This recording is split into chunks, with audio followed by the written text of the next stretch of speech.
In May 1983, attorney James Turner took the deposition of Dr. Sidney Gottlieb in a lawsuit against the CIA. Beginning in 1951, Gottlieb oversaw the chemical division at the agency's technical services staff. In this capacity, he was, as he put it during his deposition, the administrator of the whole MKULTRA project. Turner represented Velma Orlico, a former patient of Dr. D. Ewan Cameron, founder and director of the Allen Memorial Institute of Psychiatry at McGill University. You approved the grant to Dr. Cameron, didn't you, Dr. Gottlieb? Is that not your signature? Yes, that is my signature. An enlightening summary of MKUltra and its objectives can be gleaned from this exchange. Dr. Gottlieb, did MKUltra involve research intended to develop techniques of interrogation? To the best of my remembrance, MKUltra initiated, supported, and carried out research to shed light to provide information about interrogations. We were certainly interested in what could be done with LSD in interrogations. Why was the agency interested in those techniques such as sensory deprivation, electric shock, and psychotropic drugs, which can cause major changes in human behavior? Gottlieb answered, during that period, we were trying to explain changes in behavior on the parts of returned prisoners of war, on the part of returned internees from Red China, and some episodes of bizarre behavior on the part of American diplomats returning from the Iron Curtain. These, and possibly other areas, were candidates for explaining some of these behavioral changes. The effort to race ahead of the Soviets and Chinese on the science of mind control, or perhaps more accurately, mind alteration, was a broad effort. This is apparent from a meeting between representatives of British, Canadian, and American intelligence services on the 1st of June of the year 1951. Alfred McCoy attaches great importance to this little-known meeting of minds in A Question of Torture, CIA interrogation from the Cold War to the War on Terror. Their discussion set a behavioral research agenda that led to the discovery of psychological torture. A redacted report exists via the National Security Archive. Contrary to any notion of Soviet or Chinese mastery of mind control, through chemical means or otherwise, all present agreed that there has been no conclusive evidence, either from reports of Soviet activities or in Western research, to indicate that new or revolutionary progress has been made in this field. The Soviet pattern is remarkably similar to the age-old methods of interrogation, with only minor refinements toward inducing cooperation. Pursuant to this language, McCoy observes, the defensive pretense for this cruel science evaporated. Instead, these cold warriors decided to pursue control over human consciousness for its own sake, agreeing on a joint research program to further their Cold War operations. Indeed, among those present at the meeting was one Donald O. Hebb, a prominent McGill psychologist, who was to become a pioneer in the field of sensory deprivation. Just 3 months after the meeting concluded, Hebb received a defense grant from the Canadian government. He'd conduct an experiment on male college students, paid to lie on a bed isolated in a room for 24 hours a day. During the whole experiment period, they wore translucent goggles which transmitted diffuse light but prevented pattern vision. Except when eating or at the toilet, the subject wore gloves and cardboard cuffs, the latter extending from below the elbow to beyond the fingertips. These permitted free joint movement, but limited tactual perception. Auditory deprivation was achieved through white noise emitting from headphones connected to an amplifier. The subjects became very restless. Hence, it was difficult to keep subjects for more than 2 or 3 days, despite the fact that the pay, $20 a day, was more than double what they could normally earn. Some subjects, in fact, left before testing could be completed. There was a marked increase in irritability toward the end of the experimental period. A notable effect were the hallucinations reported by the subjects. The visual phenomena were actually quite similar to what has been described for mescaline intoxication, including a row of little yellow men with black caps on and a procession of squirrels with sacks over their shoulders marching purposefully across a snow field. Some subjects complained that their vividness interfered with sleep. The study shows a drawing made by one of the subjects who reported feeling as if there were two of him.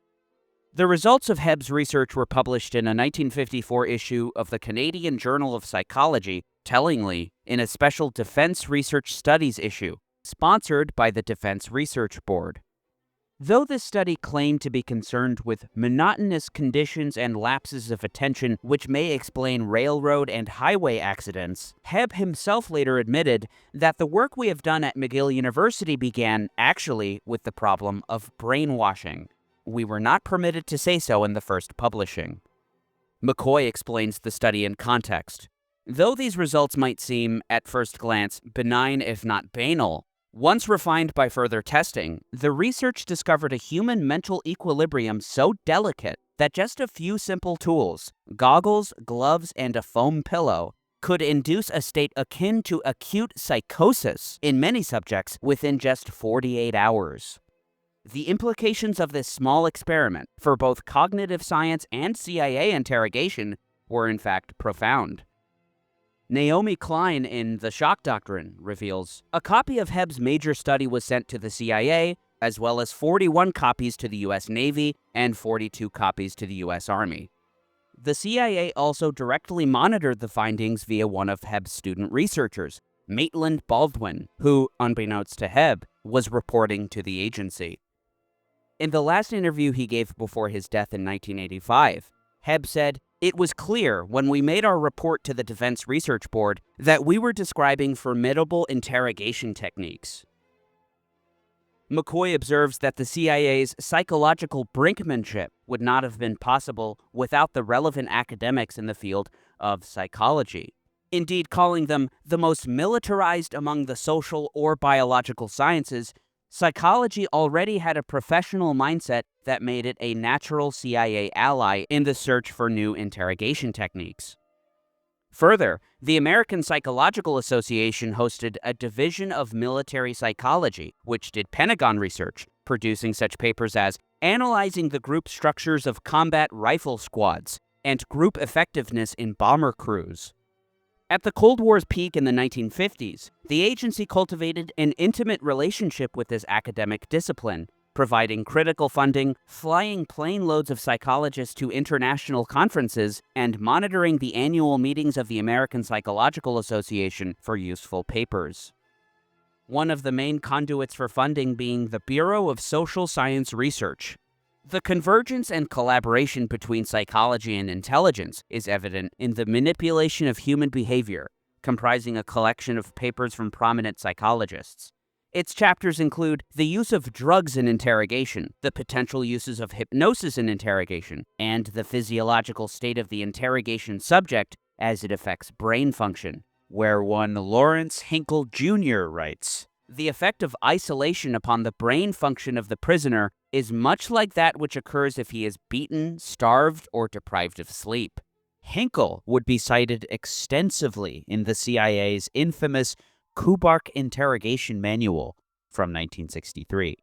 10 years earlier, the director of Central Intelligence, Alan Dulles, approved MKULTRA, a meaningless cryptonym as the standard spycraft called for.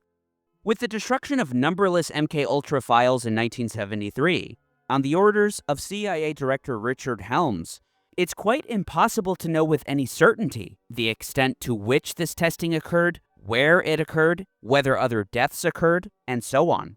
Despite Helms's effort, John Marks had gained access to some 16,000 pages of relevant files that survived, owing apparently to a filing error in the CIA archives. Marks's files provide the most detailed information that is known of the program, but of course, much of what occurred over the course of MKUltra was not written about in memos filed away in boxes, and little accounting occurred. In this telling document, Sid Gottlieb not only acknowledges the covert administration of drugs to unwitting subjects, but also suggested they stop producing receipts for payments, for example, for sex workers paid by George White to dose their clients with LSD. In short, Gottlieb was suggesting better operational security and secrecy. Another challenge in the documentary history is the lack of government transparency to the present day. To take one eerie example, a 1963 CIA report makes special mention of extremely sensitive research and development programs, comprising two programs, A and B. A is the covert use of biological and chemical materials, and B, to this day, is completely redacted. In a great many instances, the work in Field A must be conducted by individuals who are not and should not be aware of our interest. In all cases dealing with Field B, it is mandatory that any connection with the agency should be known only to an absolute minimum number of people who have been specifically cleared for this purpose. In no case should any manufacturer or supplier be aware of government interest. There's also the challenge of the scale of MKUltra. From 1953 to 1963, the program cost as much as $25 million, involving 185 non-governmental researchers at 80 institutions, including 44 universities and 12 hospitals. Following 10 years of MKUltra, the program was evaluated by CIA Inspector General John Ehrman. In a report of inspection for the DCI, Ehrman was troubled with the ethical considerations. The concepts involved in manipulating human behavior are found by many people, both within and outside the agency, to be distasteful and unethical. These included the development of chemical, biological, and radiological materials. Public disclosure of some aspects of MKUltra activity could induce serious adverse reaction in U.S. public opinion, at great cost and risk, with seemingly little returns. As of 1960, no effective knockout pill, truth serum, aphrodisiac, or recruitment pill was known to exist, describing the project as inherently a high-risk, low-yield field of operations. 3 years later, the situation remains substantially unchanged. This report, simply put, amounted to a death blow for MKUltra, and it would be suspended in response.